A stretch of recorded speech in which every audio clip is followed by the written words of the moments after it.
Hello everyone. Today we talk about how to fix the app of Geometry Dash. We will go to settings, then we click on apps. After that you will search the app Geometry Dash and you will click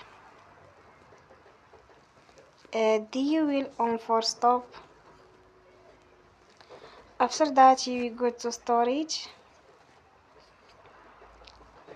then we click on clear cache.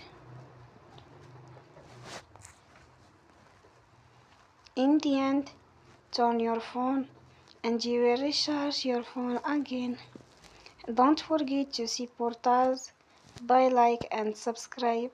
See you next time and thank you for watching.